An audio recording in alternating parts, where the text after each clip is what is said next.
Mendel, el de los libros. De vuelta en Viena, tras haber visitado los barrios periféricos, me sorprendió un inesperado chaparrón que con su húmedo látigo perseguía a la gente haciéndola correr hasta las puertas de las casas y otros refugios, e incluso yo mismo tuve que apresurar mi paso para encontrar un techo. Por supuesto, en cada esquina de Viena hay un café esperándote, así que me refugié en el que tenía enfrente, con el sombrero goteando y los hombros muy empapados. Una vez adentro, este se reveló como el café de barrio con un estilo tradicional, casi esquemático, sin las imitaciones modernas de los salones de música urbanos que copiaban a Alemania. Un café burgués de la antigua Viena, repleto de gente humilde que consumía más diarios que tortas. Al asomarse el atardecer, el aire era ya de por sí asfixiante y estaba veteado densamente por anillos de humo azul. Pero con todo, ese café resultaba limpio, con sus sillones de terciopelo, nuevos a la vista, y su caja registradora de un aluminio brillante. Como estaba apurado, ni me molesté en leer el nombre que aparecía afuera. La verdad, ¿para qué? Me puse cómodo y miré impaciente por los vidrios rebosados de un tinte azul, esperando que a la molesta lluvia se le antojara alejarse un par de kilómetros. Entonces, ahí estaba yo, sentado, sin hacer nada, y empecé a quedar a merced de esa inerte pasividad que emana narcóticamente todo auténtico café vienés de forma imperceptible. Con esa sensación de vacío contemplé a las personas, una por una, a quienes la luz artificial de este espacio de fumadores dibujaba sombras de un gris poco saludable alrededor de sus ojos. Observé a la señorita de la caja repartirle mecánicamente al mozo el azúcar y las cucharas para cada taza de café. Leí medio dormido e inconsciente los carteles sumamente indiferentes que colgaban de las paredes. Y esta especie de letargo casi me hizo sentir bien. Pero de repente, y de forma extraña, una tensión recorrió mi cuerpo, despertándome de mi somnolencia. Una sensación empezó a recorrer mi interior de una forma imprecisamente intranquila, como empieza un dolorcito de dientes, del que uno no sabe bien si viene de la izquierda, de la derecha, de la mandíbula inferior o superior. Solo sentí una sorda tensión, un desasosiego espiritual, porque de repente, no podría decir bien por qué, me di cuenta de que debía haber estado acá alguna vez hacía años, y de que debía estar conectado a través de algún recuerdo a esas paredes, a esas sillas, a esas mesas, a ese extraño y humeante espacio. Pero cuanto más intentaba captar ese recuerdo, más maliciosa y escurridizamente se me escapaba, como un agua viva relumbrando imprecisa en la base más profunda de la conciencia, y sin embargo, imposible de agarrar, de atrapar. En vano, fijé la vista en cada uno de los objetos del establecimiento. Es cierto que no conocía algunas cosas, como por ejemplo, la caja con su ruidoso tintineo, y tampoco el revestimiento marrón de las paredes, de una madera de palisandro falso. Todo eso debió haberse montado recién más tarde. Pero sí, yo había estado acá alguna vez, hacía 20 años o más. Acá quedó adherido, oculto en lo invisible, como el clavo en la madera, algo de mi propio yo, hacía tiempo escondido. A la fuerza, estiré y empujé hacia afuera todos mis sentidos en aquel espacio, y al mismo tiempo hacia mi interior, y sin embargo, carajo, no lo podía alcanzar, ese recuerdo desaparecido y ahogado en mi mismo cuerpo. Me enojé, tal como se enoja uno siempre, que cualquier fracaso le hace percatarse de la inaccesibilidad e imperfección de las fuerzas mentales. Pero no perdí la esperanza de alcanzar ese recuerdo. Sabía que solo necesitaba un ganchito del cual agarrarme, porque mi memoria era de un genio particular, bueno y malo a la vez, por un lado, porfiado y caprichoso, pero también indescriptiblemente fiel. Digiere lo importante, tanto acontecimientos como caras, lo leído y lo vivido, hundiéndolo a menudo en sus oscuridades, y no saca a la luz nada de ese submundo sin forzarlo, solo por aclamación de la voluntad. pero solo tengo que encontrar la más fugaz parada, una postal, un par de inscripciones en el sobre de una carta, una hoja de diario ahumada, y de inmediato vuelve a brotar lo olvidado, como un pez en el anzuelo, de la oscura y torrentosa superficie, completamente vivo y sensorial. Entonces, reconozco cada detalle de una persona, su boca, y en la boca, al reírse, vuelvo a reconocer el hueco de un diente a la izquierda, y el tono carrasposo de esa risa, y cómo se le encrespa el bigote cuando se ríe, y cómo a raíz de esa risa surge otro nuevo rostro. Todo esto lo veo entonces de inmediato en una completa visión, y con los años recuerdo cada palabra que esta persona me ha dicho alguna vez. Pero para ver y sentir lo que he transcurrido, suelo necesitar un estímulo sensorial, un mínimo ayudante de la realidad, así que cerré los ojos para poder reflexionar de manera más intensa, para darle forma a aquel anzuelo misterioso y agarrarlo. Pero nada, de nuevo nada. Sepultado y olvidado. Y me enojé tanto por el mal y tenaz aparato retentivo que está entre mis sienes que podría haberme golpeado la frente con los puños. Así como uno sacude la máquina expendedora averiada que injustamente se queda con el pedido. No podía seguir sentado tranquilo por mucho más tiempo. Me irritaba de tal manera este fracaso interno, que estaba tan enojado que me tuve que levantar para desahogarme.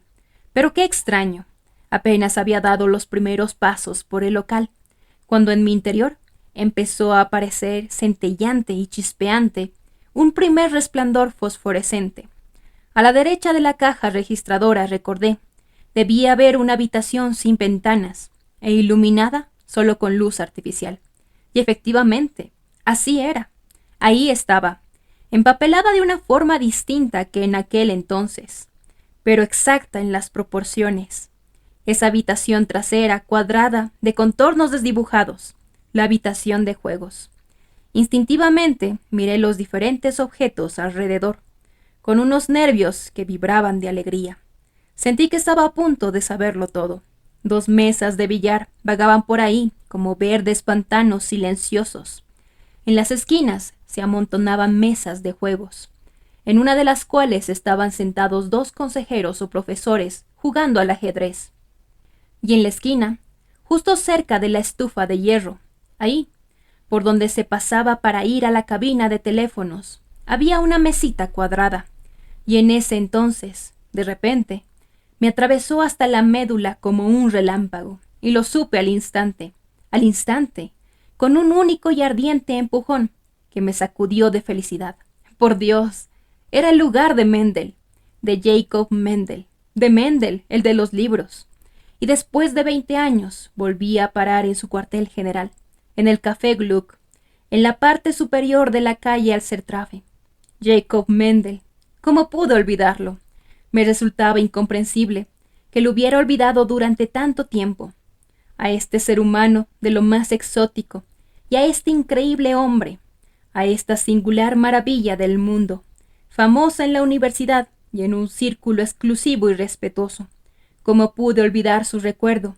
A él, el mago y agente de los libros, que estaba todos los días sentado, acá inmutable, de la mañana a la noche, un símbolo de conocimiento, gloria y honor del Café Gluck. Y solo necesité un segundo para dirigir mi vista hacia mi interior, y ya de la sangre iluminada de forma pictórica surgió su inconfundible figura plástica. Lo vi inmediatamente en persona, como solía sentarse ahí en la mesita cuadrada con la placa de mármol de un gris sucio, que siempre estaba colmada de libros y documentos, como permanecía sentado ahí, inmutable e impávido, con la mirada detrás de los lentes, fija y clavada hipnóticamente en un libro, como permanecía sentado ahí, susurrando y rezongando al leer, cómo amacaba su cuerpo y su pelada mal pulida y manchada hacia adelante y hacia atrás, una costumbre adquirida en el Yedder, la escuela judía para niños del este. Ahí, en esa mesa y solo en ella, él leía sus catálogos y sus libros, como le habían enseñado a leer en la escuela talmúdica, cantando en voz baja y balanceándose, una cuna negra meciéndose. Entonces, Así como un chico se queda dormido y el mundo se le escapa de las manos por ese subir y bajar rítmico e hipnótico, de esa manera, según aquellos devotos, el espíritu también se sumerge más fácil en la gracia de la inmersión, debido a ese mecerse y balancearse del cuerpo inactivo. Y en efecto, Jacob Mendel no veía ni escuchaba nada de lo que sucedía a su alrededor. Junto a él, los jugadores de billar hacían ruido y alboroto. Corrían los marcadores para anotar los puntos. El teléfono emitía un ruido áspero. Se fregaba el piso, se prendía la estufa. Él no se daba cuenta de nada. Una vez un carbón ardiente cayó por fuera de la estufa. Ya olía quemado y humeaba el parqué a 2 pasos de él, cuando un cliente se percató del peligro por el hedor infernal y se apuró a tirarse para extinguir la humareda. Pero el mismo Jacob Mendel, a solo 2 pulgadas de distancia, y ya embriagado por el humo, no percibió nada. Leía cómo otros rezan, cómo juegan los jugadores, y cómo los borrachos se pierden con la mirada en el vacío. Leía con un ensimismamiento tan conmovedor que desde entonces observar la lectura de otras personas siempre me pareció profano. En ese pequeño comerciante de libros de Galicia, Jacob Mendel, vi por primera vez, siendo joven, el gran secreto de la concentración total, que caracteriza tanto al artista como al erudito, al verdadero sabio como al loco por completo, esa trágica felicidad y desgracia de la obsesión completa.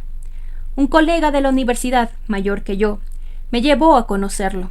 En ese entonces, yo estaba investigando al médico y magnetizador paracélsico Mesmer, que hasta el día de hoy sigue siendo poco conocido.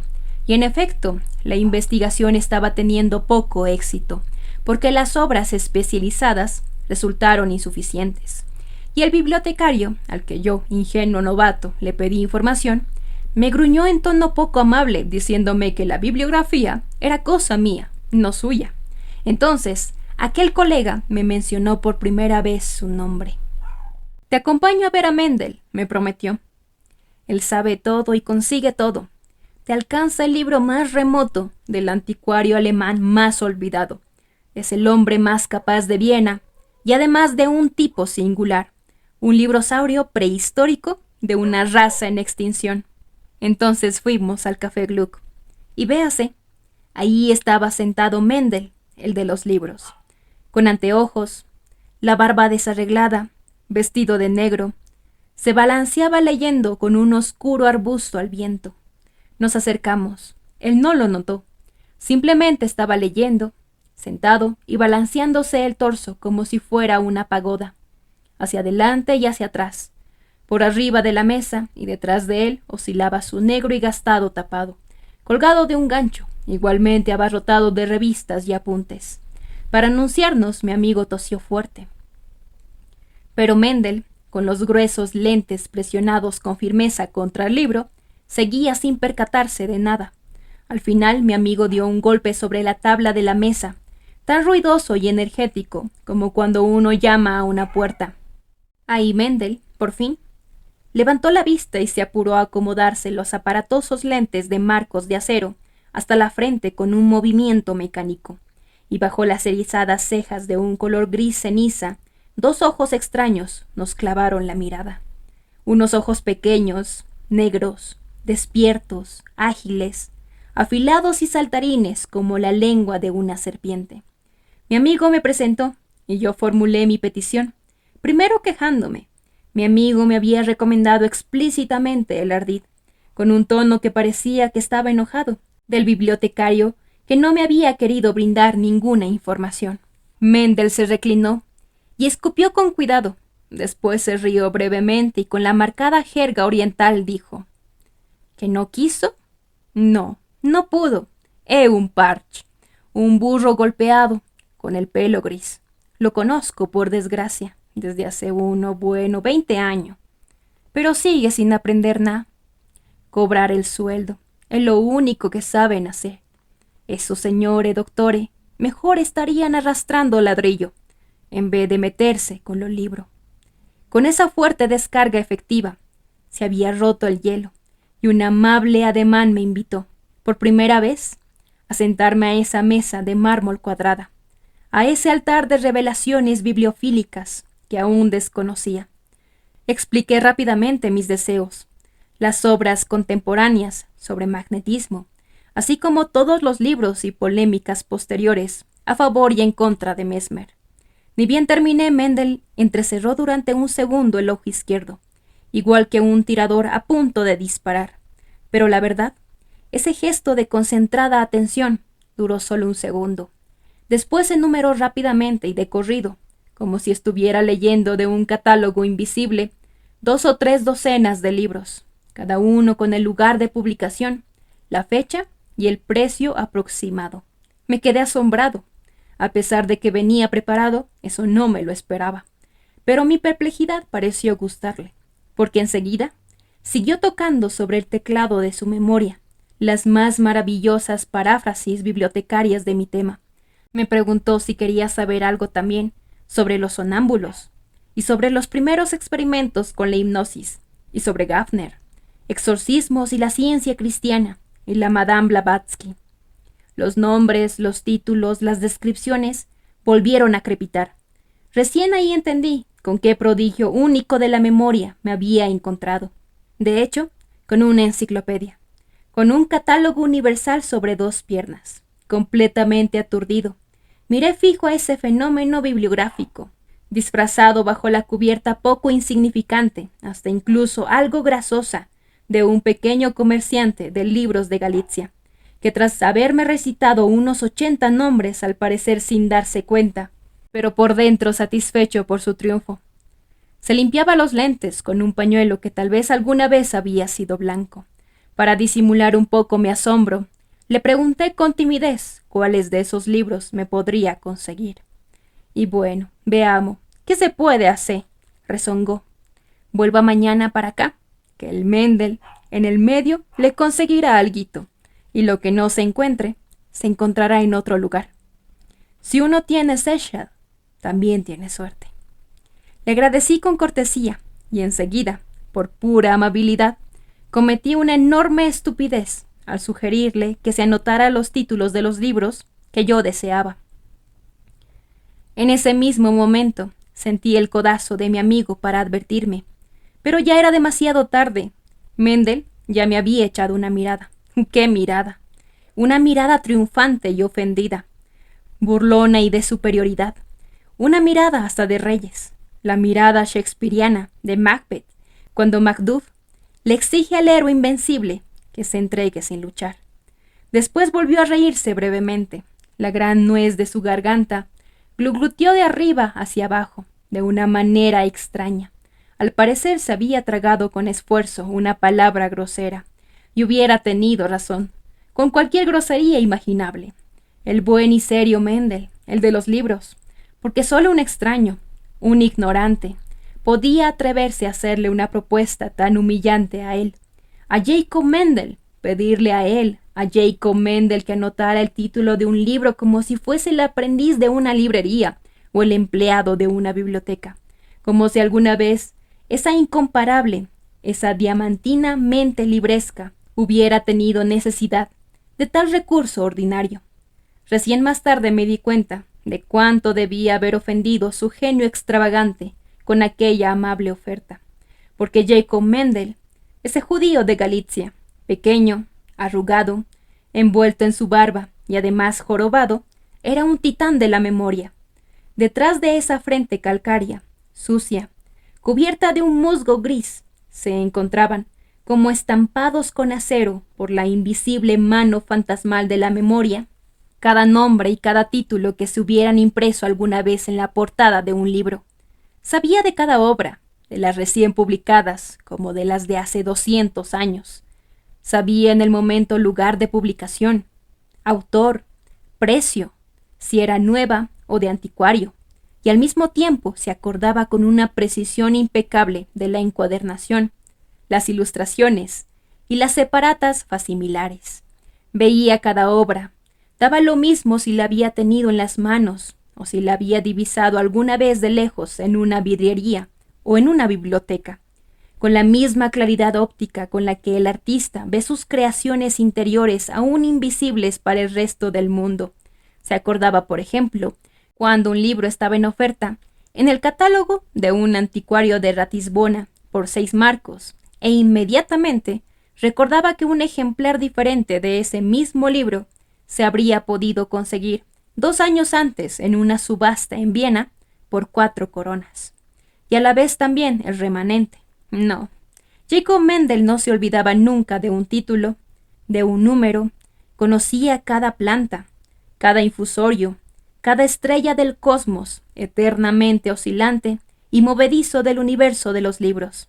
Sabía de cada especialidad, más que los especialistas, dominaba las bibliotecas mejor que los bibliotecarios, conocía de memoria los depósitos de la mayoría de las empresas, mejor que sus dueños, a pesar de sus notas y ficheros, mientras que él tenía a su disposición nada más que la magia del recuerdo, la memoria incomparable, que solo se explicita verdaderamente en cientos de ejemplos singulares. Por cierto, esa memoria solo pudo formarse y configurarse de una manera tan demoníacamente infalible a través del eterno secreto de cualquier perfección, a través de la concentración.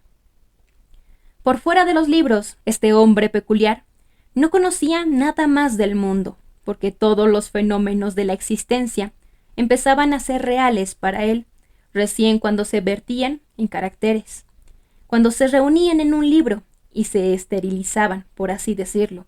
Pero él no leía los libros por su sentido, por su contenido intelectual y narrativo. Solo atraían su pasión, su nombre, su precio, su forma de publicación, su primera portada. Esa memoria específica de anticuario de Jacob Mendel, que en realidad era poco productiva y poco creativa, un mero registro de cientos de miles de títulos y nombres grabados en la flexible corteza cerebral de un mamífero.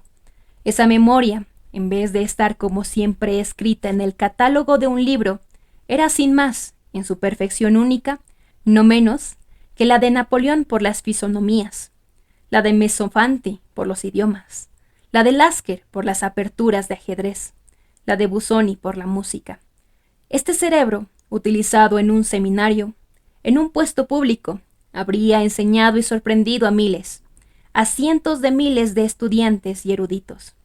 Habría sido productivo para las ciencias, una adquisición incomparable para aquellas tesorerías públicas que llamamos bibliotecas.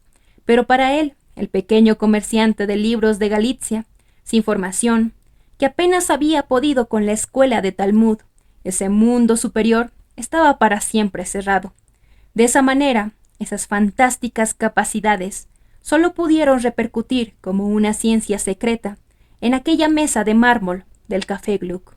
Pero si alguna vez apareciera el gran psicólogo, esa obra sigue faltando en nuestro mundo intelectual, e intentase describir y clasificar todas las variedades, especies y formas primitivas de esa fuerza mágica que nosotros llamamos memoria, y explicar sus variantes, con la misma paciencia y perseverancia que tuvo el conde de Buffon para ordenar y clasificar las variedades de especies animales, entonces debería hablar de Jacob Mendel, ese genio de los precios y los títulos, ese maestro sin nombre de la ciencia antigua.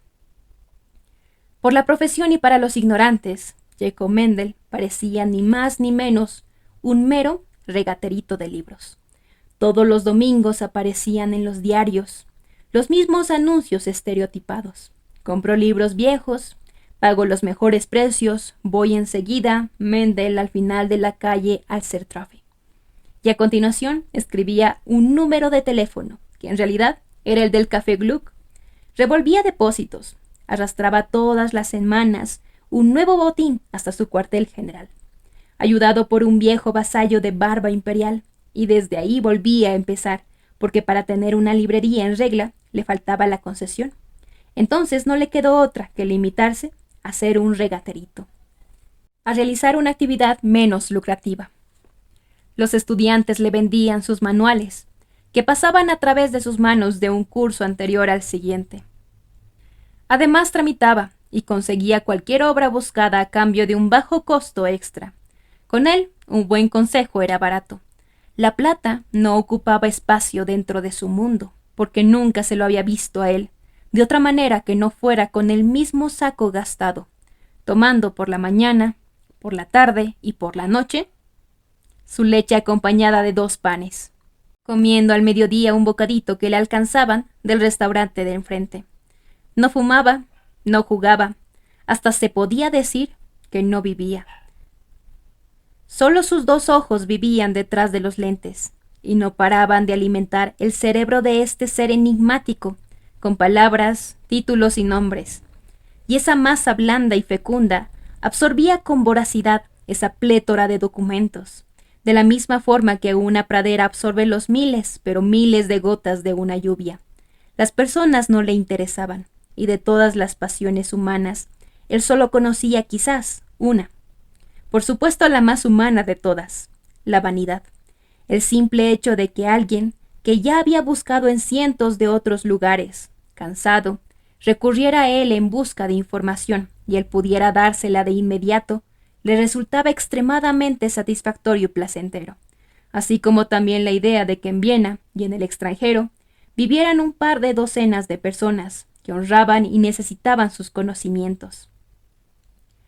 En cada uno de esos desproporcionados conglomerados de millones de personas que llamamos metrópolis, siempre hay algunas pequeñas facetas desparramadas en pocos puntos que reflejan el mismo universo en una ínfima superficie. Un universo invisible para la mayoría, valioso solo para el experto, para el hermano en la pasión. Y todos los aficionados de libros conocían a Jacob Mendel, de la misma forma que cuando uno quería un consejo sobre una partitura, se dirigía a la Sociedad de Amigos de la Música para hablar con Eusebius Mandelsevsky, que estaba sentado, amable, ahí con su gorrita gris, inmerso en sus documentos y notas, y al primer vistazo resolvía sonriendo los problemas más difíciles. De la misma forma que hoy en día cualquiera que necesite información sobre el teatro y la cultura de la tradición vienesa sigue dirigiéndose infaliblemente al padre sabelotodo Glossi. Los pocos bibliófilos ortodoxos vieneses, ni bien se encontraban con un hueso particularmente duro de roer, peregrinaban con la misma naturalidad y confianza al Café Gluck para verlo a Jacob Mendel. Observar a Mendel en tales consultas me generaba a mí, un joven curioso, una lujuria de una naturaleza especial, mientras que al mostrarle un libro de menor valor, solía cerrar la tapa con desprecio y se limitaba a murmurar 2 coronas. Ante cualquier rareza o algo extraño, se inclinaba hacia atrás con respeto. Ponía una hoja de papel por debajo, y uno veía cómo de repente se avergonzaba de sus dedos sucios, llenos de tinta y con las uñas negras. Luego empezaba de forma tierna y cuidadosa a hojear la rareza, con un enorme respeto, página por página. Nadie podía molestarlo en aquel instante, como tampoco se puede estorbar a un verdadero creyente al rezar, y de hecho, ese mirar, tocar, oler y ponderar, cada una de esas acciones individuales, tenían algo de ceremonial. Se parecían a los ritos sagrados de una ceremonia religiosa. Su espalda encorvada iba y venía mientras murmuraba y rezongaba. Se rascaba la cabeza, emitía extraños sonidos primitivos y vocálicos, unos prolongados, casi atemorizados, y oh, de extasiada admiración, y luego de nuevo, un rápido y sobresalto, ¡ay! O ¡uf! Cuando resultaba que faltaba una página, o una hoja había sido devorada por una carcoma. Al final mecía el libraco, con respeto, sobre su mano, olfateaba y olisqueaba el bloque tosco, con los ojos entrecerrados, no menos conmovido que una chica sentimental con un nardo. Por supuesto que durante ese procedimiento, algo detallado, el dueño debía mantener la calma, pero tras haber terminado el examen, Mendel se mostraba dispuesto, sí, prácticamente emocionado, a brindar toda la información a la que se le sumaban sin falta largas anécdotas e informes dramáticos de los precios de ejemplares parecidos. En esos segundos parecía más lúcido, más joven y más vivo, y solo había una cosa que podía irritarlo excesivamente. Por ejemplo, cuando un novato quería ofrecerle dinero por su evaluación. Entonces se echaba para atrás, ofendido, como un consejero áulico de una galería al que un viajero norteamericano le quería ofrecer propina por su explicación. Porque para Mendel, poder tener un libro valioso en las manos significaba lo que para otros el encuentro con una mujer. Esos momentos eran sus noches de amor platónico. Solo el libro, ni siquiera el dinero ejercía poder sobre él. Por eso, los grandes coleccionistas, entre ellos el fundador de la Universidad de Princeton, intentaron en vano ganárselo como consejero y comprador para sus bibliotecas. Jacob Mendel se rehusaba. Solo se lo podía imaginar en el Café Gluck. 33 años atrás, aún con la barba suave, con vellos negros y rulos ensortijados en la frente, era un muchachito encorvado que había venido del este de Viena para convertirse en rabino, pero pronto había abandonado al exigente y único Dios, Jehová, para entregarse al politeísmo brillante y de mil formas de los libros. En ese entonces había encontrado el Café Gluck, que de a poco se fue convirtiendo en su taller, en su cuartel general, en su oficina de correos, en su mundo. Solitario como un astrónomo, que en su observatorio estudia todas las noches las miríadas de estrellas por la pequeña hendidura redonda del telescopio, sus misteriosas evaluaciones, su caos cambiante, su apagarse y volverse a encender. De esa manera Jacob Mendel contemplaba a través de sus lentes, desde esa mesa cuadrada, ese otro universo de los libros, que de igual manera gira por siempre y renace transformándose en ese mundo superior al nuestro. Claramente gozaba de gran prestigio en el Café Gluck, cuya fama para nosotros se debía mucho más a su cátedra invisible que el hecho de llevar el apellido del gran músico, compositor de Alcestes y de Ifigenia, Christoph Willibald Gluck. Era parte del inventario, al igual que la vieja caja registradora de madera de cerezo, los dos billares más remendados, la cafetera de cobre. Su mesa se protegía como un santuario. Como el personal siempre invitaba amablemente a sus clientes o agentes a consumir algo, la mayor parte de la ganancia de su ciencia en realidad iba a parar a la ancha cartera de cuero que Dobler, el encargado, llevaba en sus caderas. Por eso Mendel, el de los libros, gozaba de múltiples privilegios. Podía usar el teléfono de forma gratuita. Le guardaban sus cartas y le hacían sus mandados. La vieja y amable encargada de limpiar los baños le cepillaba el tapado, le cosía los botones y todas las semanas le llevaba un pequeño paquete de ropa a lavar. Solo a él le permitían llevar el almuerzo del restaurante vecino, y todas las mañanas el señor Stan Hartner, en persona, el dueño, se acercaba hasta su mesa y lo saludaba. Por supuesto, la mayoría de las veces sin que Jacob Mendel, inmerso en sus libros, se diera cuenta. A las 7:30 en punto, ingresaba todas las mañanas al local, y recién cuando apagaban las luces, lo abandonaba. No hablaba nunca con los demás clientes, no leía ningún diario, no se daba cuenta de ningún cambio a su alrededor, y cuando una vez el señor Stan Hartner le preguntó con amabilidad si acaso con la luz eléctrica no leía mejor que antes, con el pálido y vacilante resplandor de lámpara de gas, él levantó y fijó la vista con asombro en los foquitos. A pesar del ruido y el martilleo de una instalación de varios días, ese cambio le había pasado desapercibido por completo, solo a través de los dos agujeros redondos de los anteojos.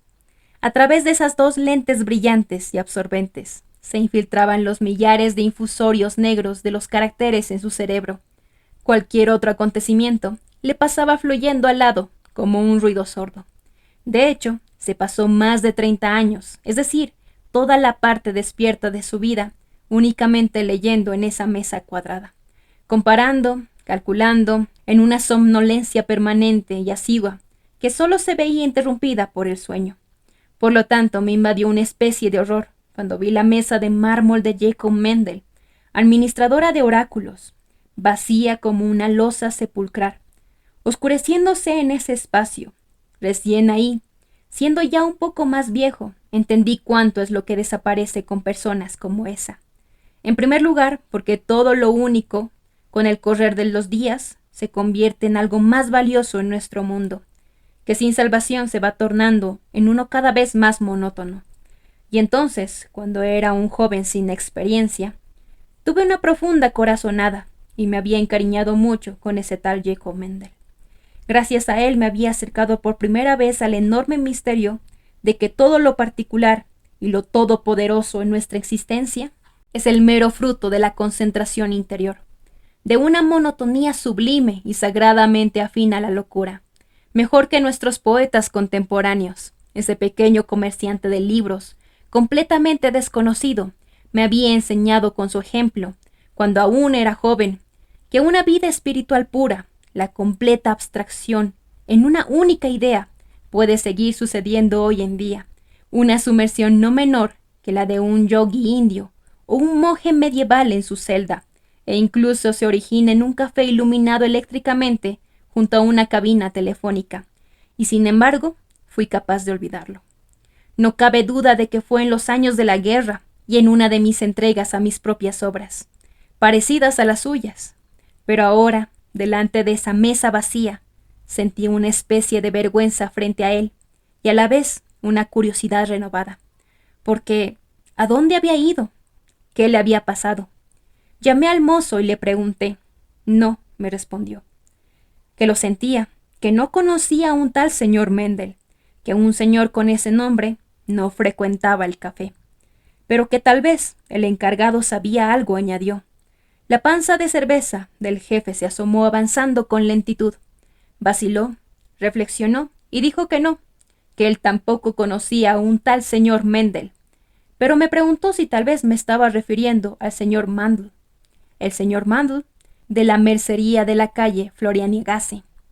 Me sobrevino un gusto amargo en los labios, gusto a vanidad.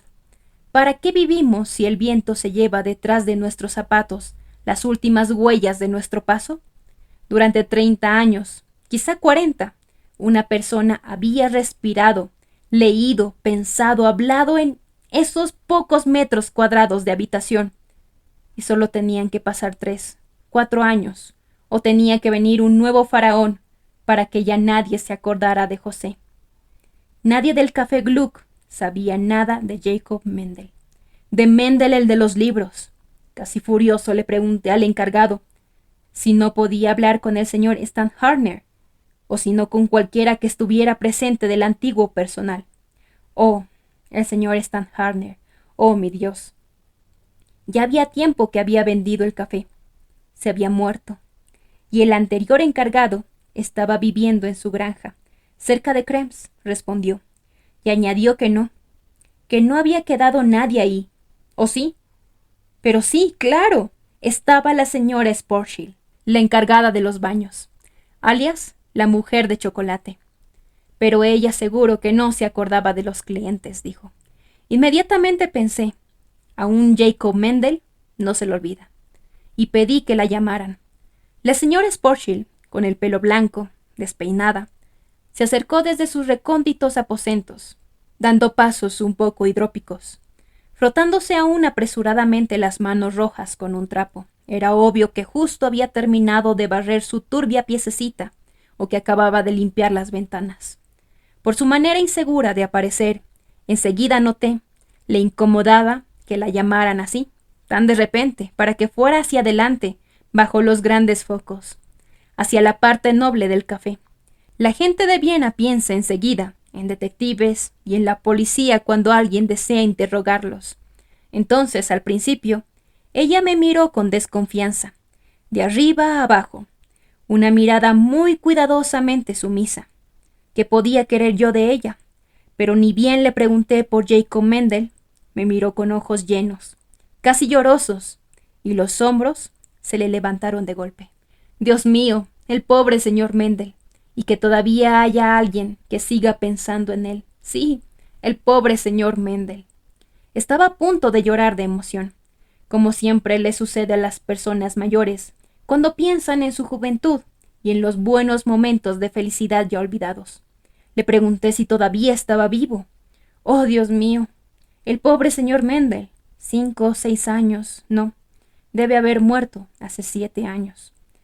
Un hombre muy querido, muy bueno, y cuando pienso durante cuánto tiempo lo conocí, más de 25 años, Él ya estaba ahí cuando yo entré, y fue una vergüenza cómo lo dejaron morir.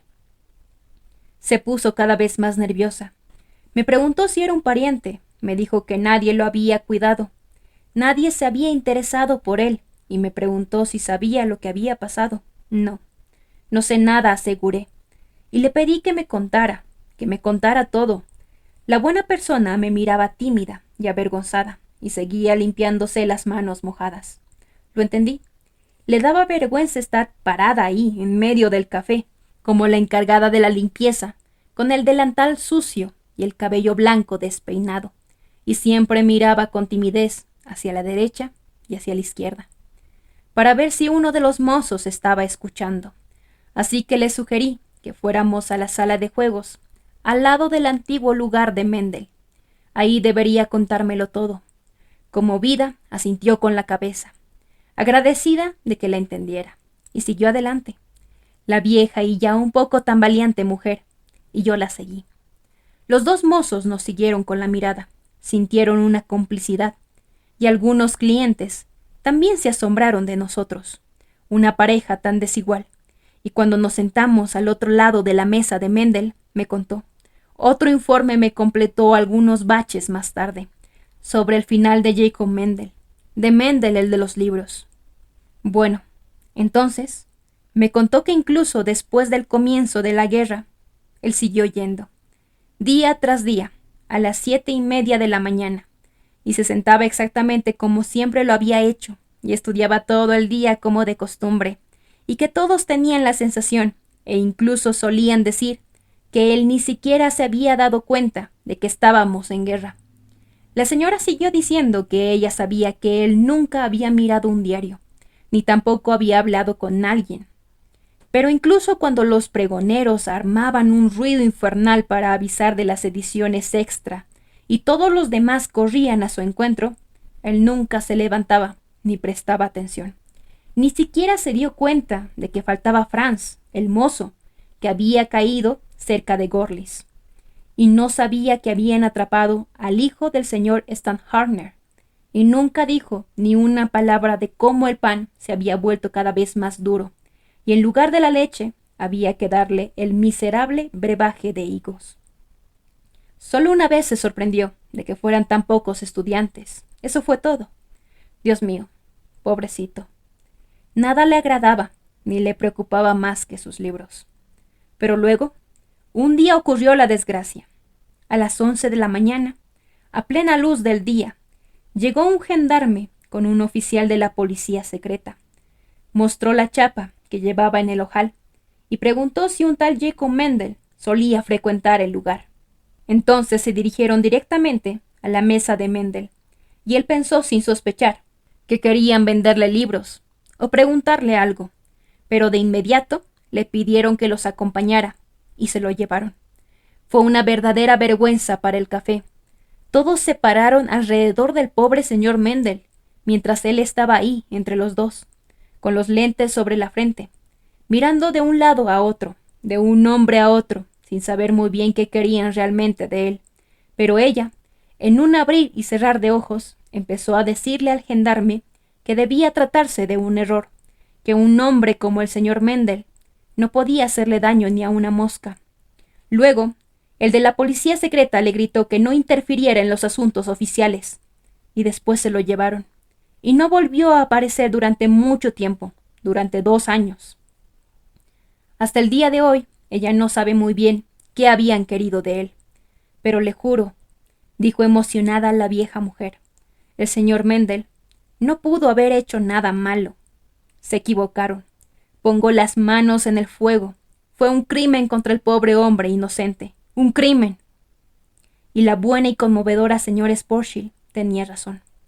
Nuestro amigo Jacob Mendel realmente no había hecho nada malo. Solo, recién más tarde me enteré de todos los detalles, una delirante estupidez, conmovedora, completamente improbable incluso en esos tiempos locos, algo que solo se puede explicar por su inmersión total, porque él siempre estaba en la luna. Había sucedido lo siguiente.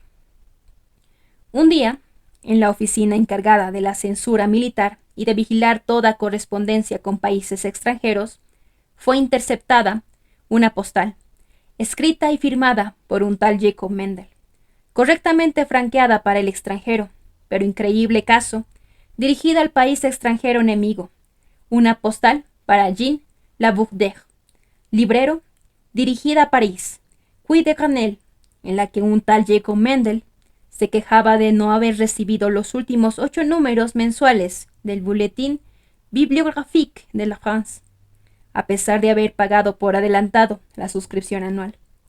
El oficial de censura de inferior rango, un profesor de instituto, especializado en filología románica, al que habían disfrazado con el uniforme azul de la Guardia Nacional, se asombró cuando este documento llegó a sus manos. Una broma estúpida, pensó.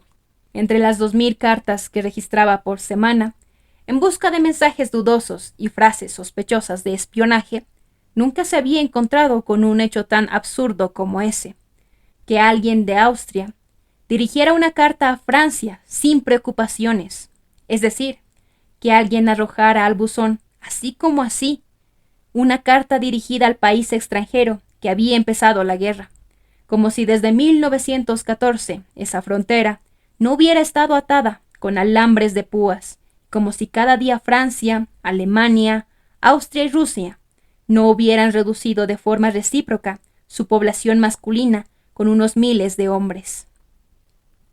Por eso, en principio, puso la postal como curiosidad en el cajón de su escritorio, sin denunciar este absurdo hecho. Pero después de unas semanas, llegó otra tarjeta del mismo Jacob Mendel a un librero, John Aldrich, Londres, Holborn Square, preguntándole si podía conseguirle los últimos números del Antiquarian. Y volvía a estar firmada por el mismo extraño individuo, quien con una conmovedora ingenuidad había escrito su dirección completa. Ahora, el profesor de instituto se empezaba a sentir ahogado en su uniforme. ¿Acaso había algún misterioso significado cifrado detrás de toda esa torpe broma? De todos modos, se levantó, juntó los tacones haciéndolos chocar, y puso las 2 cartas sobre la mesa del comandante mayor. El comandante se encogió de hombros. ¡Qué extraño caso! Primero notificó a la policía para que investigara si ese Jacob Mendel realmente existía, y 1 hora después, Jacob Mendel había sido arrestado, y todavía tambaleante por la sorpresa, llevado ante el comandante. Este le presentó las misteriosas postales y lo interrogó para ver si confesaba ser el remitente. Emocionado por el tono severo, y sobre todo porque lo habían encontrado leyendo un catálogo importante, Mendel empezó a vociferar, casi con rudeza, que por supuesto que era él quien había escrito esas tarjetas. Añadió que, por cierto, uno tiene derecho a reclamar por una suscripción que ya ha pagado. El comandante se inclinó en el sillón hacia el teniente de la mesa vecina. Los dos se miraron, guiñándose los ojos en señal de complicidad, un loco de remate. Luego, el comandante consideró si debía solo gruñirle al bobo aquel y echarlo, o si debía tomarse el caso en serio. Cuando un funcionario se encuentra en ese tipo de apuros inconclusos, casi siempre se decide abrir primero un expediente. Un expediente siempre está bien. Si no sirve para nada, no le hace daño a nadie. Es solo una mera hoja de papel inútil escrita entre millones.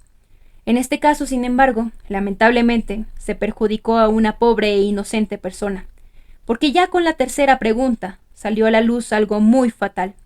Primero le preguntaron su nombre, Jacob, más exactamente, Jacob Mendel. Profesión, vendedor ambulante. No tenía licencia de librero, solo una de vendedor ambulante. La tercera pregunta se convirtió en un desastre. El lugar de nacimiento. Jacob Mendel nombró un pequeño lugar cerca de Petrikau. El comandante levantó las cejas. ¿Petrikau? ¿Acaso eso no estaba en la Polonia rusa, cerca de la frontera? Sospechoso, muy sospechoso. De modo que empezó a adquirir de forma más severa cuándo había adquirido la ciudadanía austriaca. Los anteojos de Mendel fijaron la vista en él con una expresión sombría y asombrada. No entendía del todo. El comandante exclamó, «¡Carajo!», y volvió a preguntarle si tenía sus papeles, sus documentos y de dónde los había sacado. a lo que Mendel respondió que él no tenía más que la licencia de vendedor ambulante. El comandante frunció el ceño aún más y le pidió que explicara de una buena vez qué pasaba con su ciudadanía. Le preguntó la nacionalidad de su padre, si era austriaco o ruso. Jacob Mendel respondió con calma, ruso, por supuesto. ¿Y él mismo? Oh, respondió, que para no tener que servir en el ejército, había pasado de contrabando a través de la frontera rusa hacía 33 años, y desde entonces vivía en Viena. El comandante estaba cada vez más inquieto. Le preguntó cuándo había adquirido la ciudadanía austriaca. ¿Para qué?, preguntó Mendel. Nunca se preocupó por esas cosas. Entonces, ¿sigue siendo ciudadano ruso? Y Mendel, a quien esa lúgubre manía de preguntar ya lo había aburrido hacía rato, respondió con indiferencia. En realidad, sí. El comandante, en estado de shock, se echó hacia atrás tan bruscamente que la silla crujió. Así que era posible. En Viena, en la capital de Austria, en plena guerra a finales de 1915, después de Tarnow y de la gran ofensiva, un ruso se pasaba sin ser molestado. Escribía cartas a Francia e Inglaterra, y a la policía no le importaba nada. Y luego los estúpidos de los diarios se sorprendían de que Konrad von Hotzendorf no avanzara de inmediato a Varsovia. En el Estado Mayor se asombraban cuando cada movimiento de tropas era informado por espías a Rusia. El teniente también se había levantado y se había sentado a la mesa. La conversación se tornó de una forma brusca en un interrogatorio. ¿Por qué no se había registrado de inmediato como extranjero? Mendel, todavía ingenuo, respondió con su jerga judía cantarina. ¿Porque en un principio tendría que haberme registrado? En esa respuesta interrogativa, el comandante divisó una provocación y preguntó en tono amenazante si no había leído los anuncios. No. ¿No leía tampoco los diarios? No. Los dos miraron a Jacob Mendel, que ya había empezado a sudar un poco por la incertidumbre, como si la luna hubiera caído en medio de su oficina. Luego sonó el teléfono. Las máquinas de escribir tintinearon. Los ordenanzas se precipitaron y Jacob Mendel fue entregado a la cárcel de guarnición militar, en la que se quedaría hasta ser llevado a un campo de concentración con la siguiente hornada. Cuando se le indicó que siguiera a los dos soldados, se quedó mirando absorto sin comprender. No entendía lo que querían de él, pero en realidad no estaba preocupado. Después de todo, ¿qué podía tener planeado para él el hombre de cuello dorado y la voz grosera? En su mundo superior de libros no había guerra. No había malentendidos, solo el conocimiento eterno y el querer saber más números y palabras, títulos y nombres. De modo que bajó tranquilo las escaleras, escoltado por los dos soldados. Fue recién cuando la policía le sacó todos los libros de los bolsillos del abrigo y le exigió que entregara la billetera, en la que había guardado un centenar de papeles importantes y direcciones de clientes, que comenzó a enojarse y a dar golpes a su alrededor. Tuvieron que sujetarlo. Y en medio de eso, desafortunadamente, sus anteojos se cayeron y chocaron contra el suelo, y así su telescopio mágico, que lo conectaba con el mundo intelectual, se rompió en 1000 pedazos. 2 días después, con un fino abrigo de verano, fue enviado a un campo de concentración para prisioneros civiles rusos, cerca de Komarno. ¿Qué tipo de horror psicológico experimentó Jacob Mendel en esos 2 años de campo de concentración? Sin libros, sus amados libros, sin dinero, en medio de sus compañeros de este enorme estiércol humano, indiferentes, toscos, mayoritariamente analfabetos, lo que allí sufrió, separado de su superior y único mundo de libros, como un águila con las alas cortadas, arrancada de su elemento etéreo. No había testigos de esto, pero poco a poco, la humanidad desilusionada de su propia locura se fue enterando de todas las atrocidades y abusos criminales de esta guerra. De ellas, la más insensata, superflua y por lo tanto, en términos morales, la más imperdonable, fue la detención y el confinamiento de civiles desprevenidos. Detrás de un alambre de púas, civiles que ya hacía tiempo habían superado la edad para prestar servicio en el ejército, que habían vivido durante muchos años en un país extranjero, como si fuera su propia patria, y por creer en el derecho a la hospitalidad, incluso sagrado para los tunguses y araucanos. Habían perdido la oportunidad de escapar a tiempo. Un crimen contra la civilización, a su vez cometido sin sentido en Francia, Alemania e Inglaterra, en cada terrón de nuestra enloquecida Europa.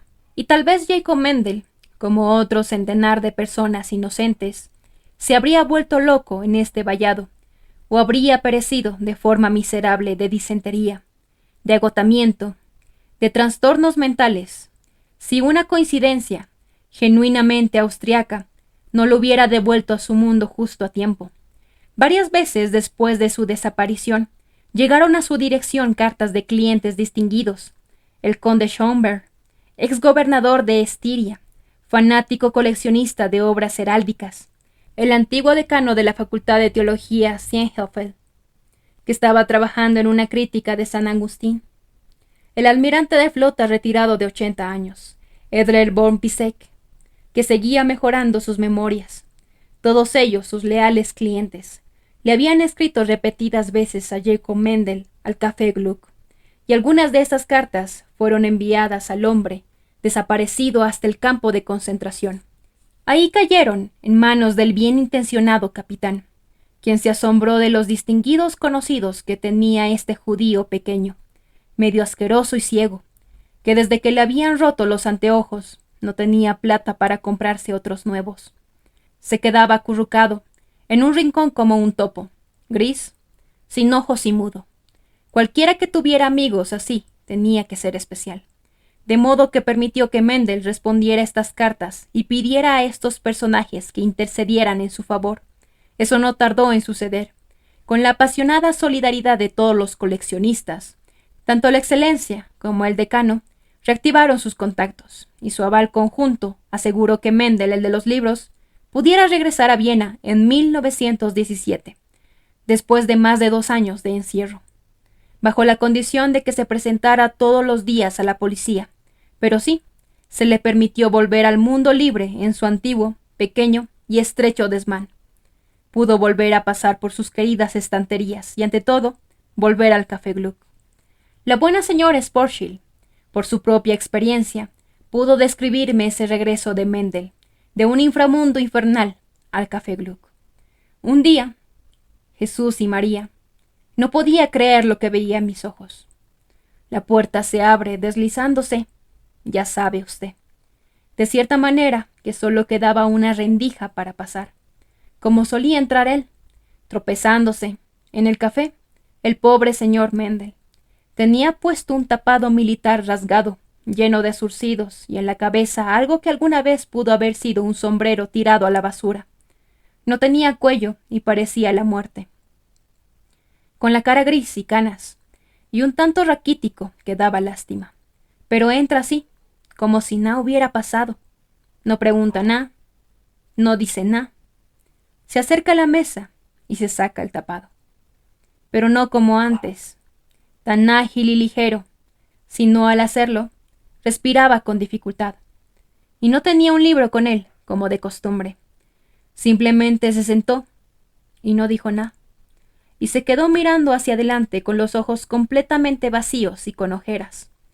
Poco a poco, no obstante, recién cuando le llevamos el paquete de los escritos que había mandado desde Alemania para él, volvió a leer, pero ya no era el mismo de siempre. No, no era el mismo. Ya no era el Miraculum Mundi, el archivo mágico de todos los libros. Todas las personas que lo vieron en ese momento me dijeron con tristeza lo mismo. Algo parecía estar irremediablemente destruido en su mirada, que solía ser tranquila y que tan solo leía como si estuviera soñando. Algo se había destruido. El horrible cometa de sangre debía haber golpeado con estrépito su frenética carrera, incluso en la remota, pacífica y alciónica estrella de su mundo de libros. Sus ojos, acostumbrados durante décadas a las letras delicadas, silenciosas y del tamaño de las patas de insectos, debieron haber visto algo terrible en ese corral humano, rodeado de alambre de púas, porque los párpados ensombrecían fuertemente las pupilas que alguna vez habían sido tan ágiles e irónicamente brillantes.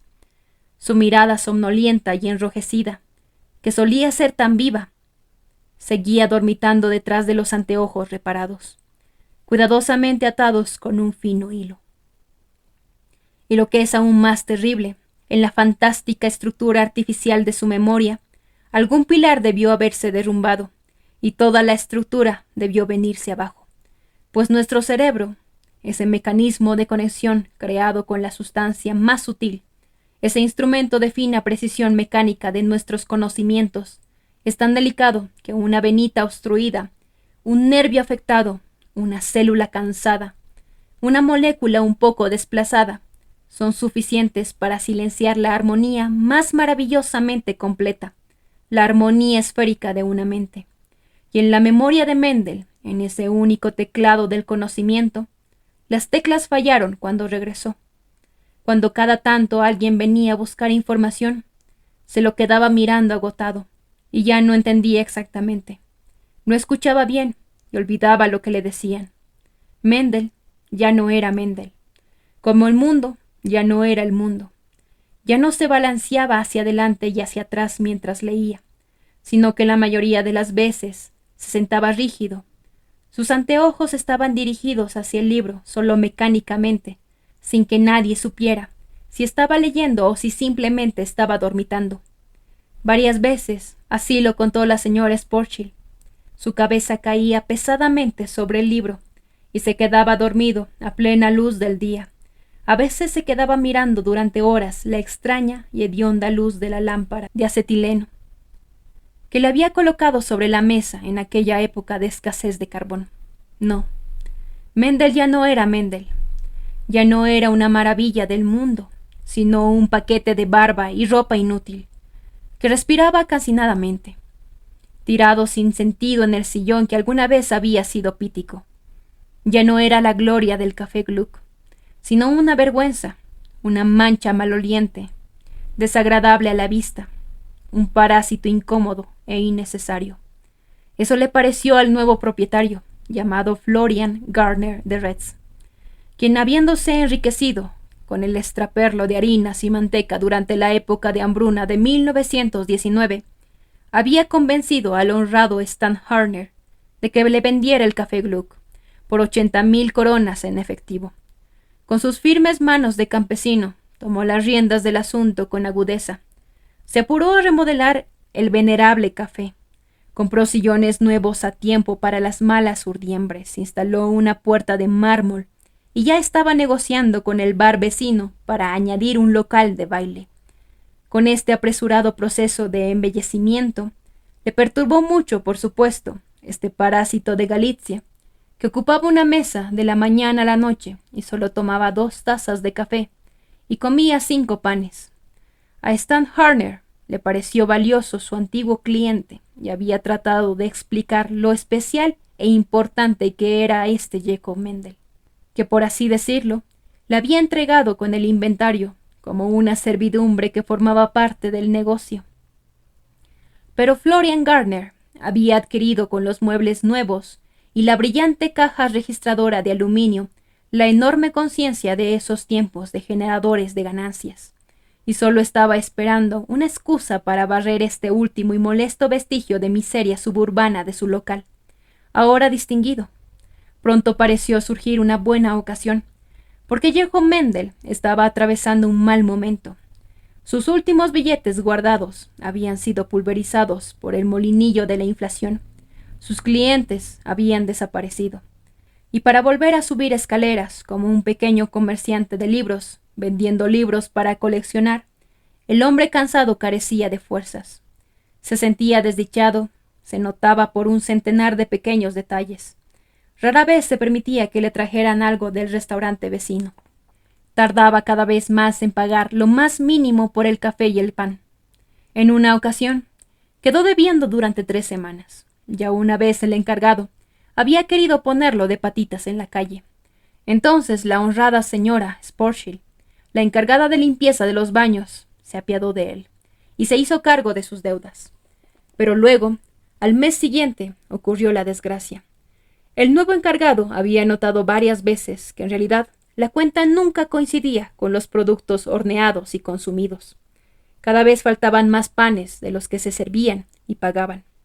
Por supuesto, sus sospechas se dirigieron de inmediato a Mendel, porque el viejo y tembloroso ordenanza había venido varias veces a quejarse de que Mendel le debía la paga desde hacía medio año y que no podía sacarle ni un centavo.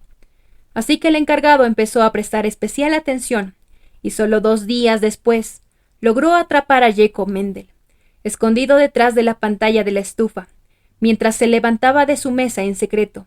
Se dirigía a la otra sala de al lado y se apuraba en agarrar 2 pancitos de una cesta, y se los engullía con avidez. A la hora de saldar las cuentas, afirmó no haber comido nada. La desaparición ya estaba resuelta. El mozo denunció de inmediato el incidente al señor Gardner, quien, contento por haber encontrado el pretexto durante tanto tiempo anhelado, le gritó a Mendel delante de todos.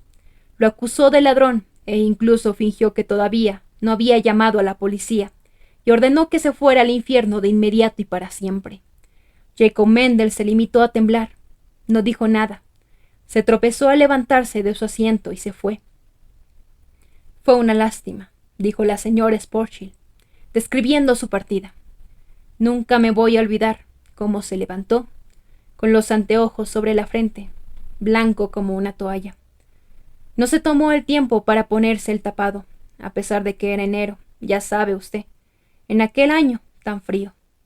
Y del susto dejó su libro tirado en la mesa. Solo lo noté más tarde, y quise alcanzárselo, pero para entonces ya había salido tropezando por la puerta, y no me hubiera animado a seguirlo por las calles, porque el señor Gardner se había parado en la puerta y le gritaba de tal manera que la gente se había frenado a mirar. Sí, fue una pena. Estaba avergonzada hasta lo más profundo de mi alma. Algo por el estilo no hubiera pasado jamás con el viejo señor Stanharner, que a uno lo echaran por solo unos pancitos. Con él podría haber comido gratis toda la vida. Pero la gente de hoy no tiene corazón. Ahuyentar a alguien que se había sentado ahí día tras día durante más de 30 años. Realmente es una vergüenza, y no quiero justificar nada ante Dios. Yo no. Se había alterado mucho la buena mujer, y con la locuacidad apasionada de la vejez seguía repitiendo eso de la vergüenza y de que el señor Stanharner no habría sido capaz de algo semejante. Así que al final tuve que preguntarle qué había sido de nuestro Mendel, y si lo había vuelto a ver. Entonces se volvió demente y se emocionó aún más. Todos los días, cuando pasaba por su mesa, cada vez, créame usted, se me partía el corazón. Siempre tenía que pensar dónde estaría entonces el pobre señor Mendel. Y si hubiera sabido dónde vivía, habría ido a llevarle algo caliente, porque ¿de dónde podría haber sacado el dinero para la calefacción y la comida? Y que yo sepa, no tenía parientes en el mundo. Pero al final, como no supe nada más de él, pensó que debía estar muerto y que nunca lo volvería a ver, y ya me estaba preguntando si no debía ser que le leyeran una misa, porque era una buena persona, y todos lo conocían hacía más de 25 años.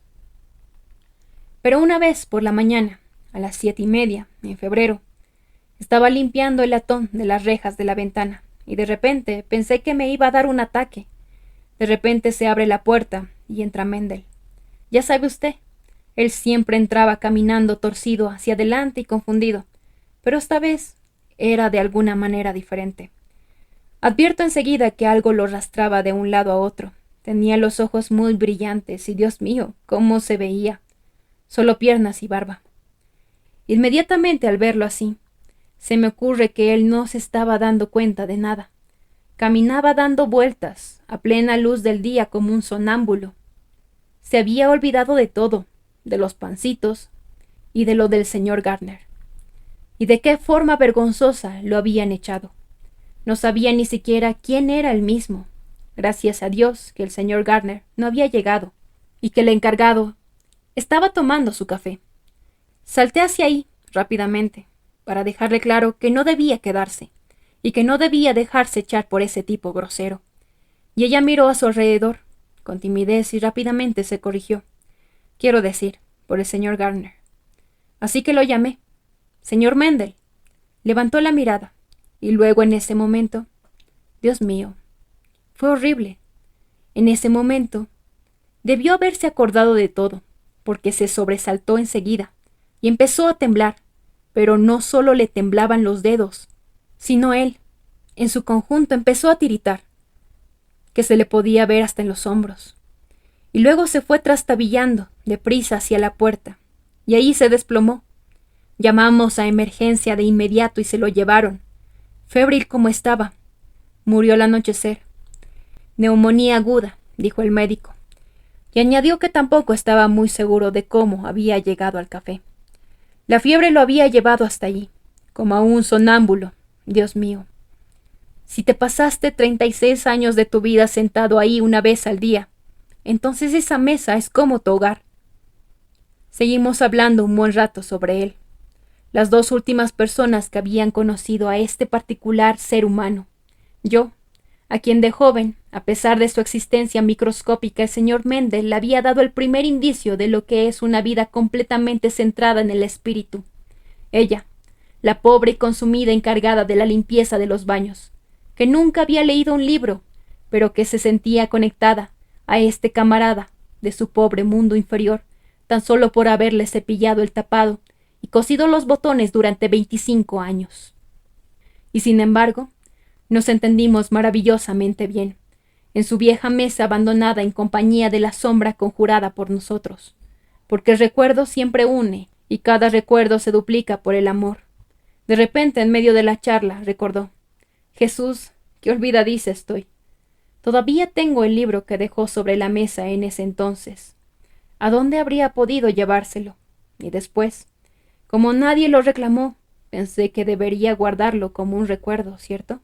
No hice nada malo.